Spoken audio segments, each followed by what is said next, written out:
said our car had been tight. They needed the track position, trying to get out of that dirty air, get into a little more cleaner air to help the nose of that car. Well, I tell you what, Casey Kane made those guys pay for running side by side, didn't he? Talking about the 16 and 29, 15 and 29. Wow, Nemechek trying to get by Jeremy Mayfield. And Jimmy Johnson, the championship leader, trying to bust a move. So the 19 is struggling a little bit in traffic. Doesn't have that clean air like he did earlier. Johnson started back in 38th.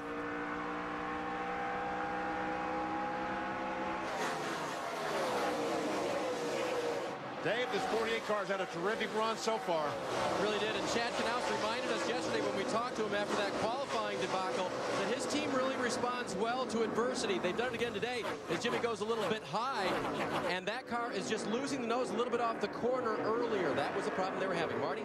Dave, Tony Stewart's trying to work his way back up through the field after the most recent pit stops. He restarted 20th. He's up to the 14th position right now. The car was extremely tight for Tony. So what they did, plenty of things. Added a rubber to the right rear, a pound on both left side tires, a rounded wedge out, and a pound in the right rear tire, trying to get that car better for Tony. It's very good at the beginning of a run, but it just goes too tight too quickly.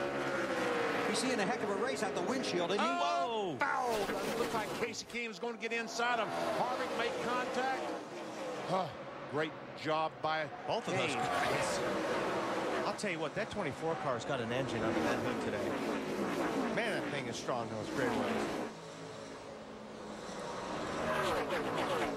Alan, what's going on with the 24? He looks like he's got a strong car today.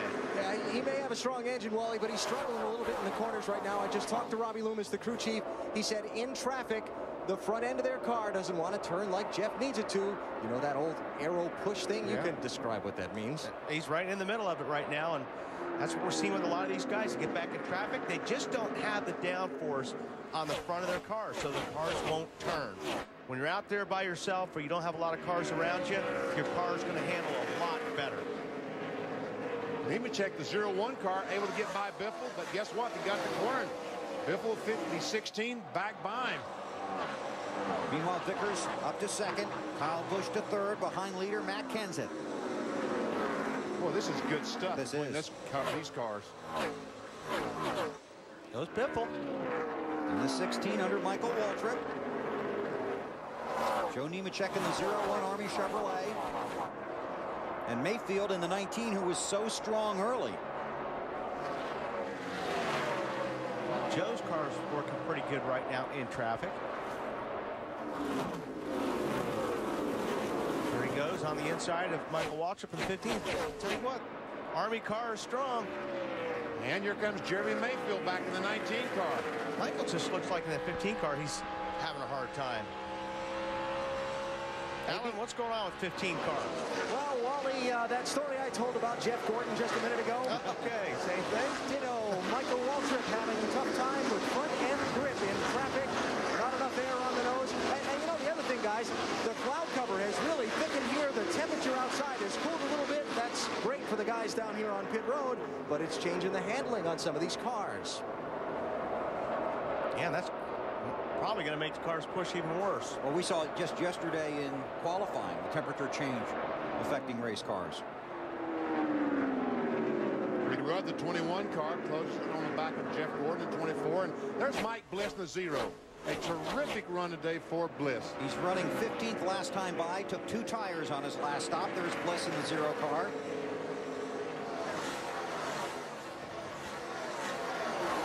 Martin in the 6 car. Some of these guys just haven't made the gains we thought they would once they got back in traffic.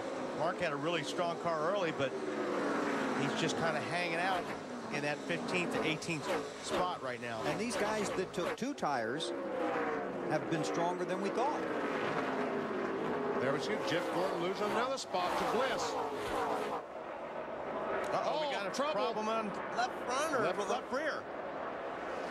Left front, yeah. He just came on the radio, said it blew it. Brian Pemberton said, I know, I saw it. It's the left front for the 0-1.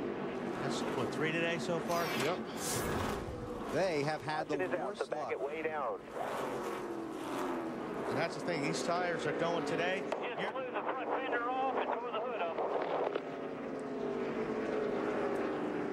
And a lot of other stuff too, I'm sure, when they get you know, some Check places, things out. if the tire goes down, you can catch it. You can get in and get a tire change without tearing the car up. But we haven't seen that today. No. The left front tire will have to go flat in this short shoot between 3 and 4 to save the race car.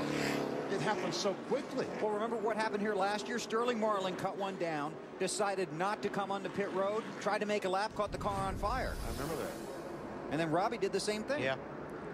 You see, he knows the tire's flat right now, and you can see some smoke, but you're going so fast. He's trying to get down to the inside of the racetrack. Guys see him, he's got a problem, but you're still going so fast when that tire goes flat, it just starts ripping apart. Ryan Pemberton is watching the video. He sees the left front. Wait till he sees it really come apart. Marty. Oh, man, I don't know if you guys can see all the damage, but, I mean, there's a ton of it on the left front for Joe Nemechek. And literally 5 laps before the tire happened, he had radioed to the crew, said this car is getting very, very good. And we had just talked about how fast the 01 car was, Wally, and now this. Yeah, That's the problem. We talk about low air pressure, but the lower the air pressure, the better the car's handle. exactly. That's why we talked about how good that car looked in traffic. Yeah, exactly. Doesn't look too good now, does it? No, doesn't look good at all, sitting on pit lane. That team has had a very rough season, and they have had some of the world's worst luck. Okay, decision time. Pit road or no pit road? 2 tires, 4 tires, fuel. They're coming. Yep. They're all coming. Now, what are we going to do? 2, 4? Well, let's watch and find out. 58 laps are complete. In the field down pit road at Indianapolis. Matty. 2003 winner Kevin Harvick making his way down pit road. Now they played a strategic move, went with a 2-tire plan on the last stop, gained a lot of track position. The car still tight. They're going to make a slight air pressure adjustment to free it up. Marty. Leader Matt Kenseth in the 17 car, top of your screen. He said, I want a half round of wedge in the car. Just a little bit tight for Kenseth. They debated on 2 again, but decided 4. Alan? Brian Vickers going to get 4 tires and fuel, a small air pressure adjustment to try and help the car turn better in the corners. Good stop. Championship leader Jimmy Johnson made a 4-tire stop. He said, my car pushes off the corner about a 6 on a scale to 10, so that he made a big track bar adjustment on the 48. Look at Kurt Busch. Came out 10th, gained 10 positions on that. It's like Mayfield might have changed 2 tires in that 19 trying to get that track position. 38 car, yep. 2 tires. Yes, sir. So we'll sort this out. A variety of strategies playing out in the 12th running of the Allstate 400 at the Brickyard. You're watching NASCAR on NBC. Field coming around to get the green flag here in Indianapolis. Casey Mears, the race leader, did not pit. And I don't expect him to be there. Trouble Junior hard in the inside wall. Back across the racetrack. Got Truex. Hits his teammate, Truex. And Truex was there because of a speeding violation, and that's what happens when you get, sometimes when you make a mistake in the pits, cost you out on the racetrack. And this will be huge for Junior's championship chase chances. This is pretty much it for it. He had to really come out of this race with a good day to keep their chances alive, and this pretty much does them in. And you guys had talked about how critical the restarts are here when we heard some of the drivers voicing their concerns about them. We heard Biffle talking to his spotter, Joel Edmonds, saying, look, tell me if they start blowing up in front of me, let me know. We also saw Kyle Busch get out of the gas because he thought he was closing too fast. That cost him a few positions. He will head to the garage. Ricky Rudd will get a small positive break here. He is the lucky dog, the car we were watching a moment ago on pit road. If he wasn't involved in the crash.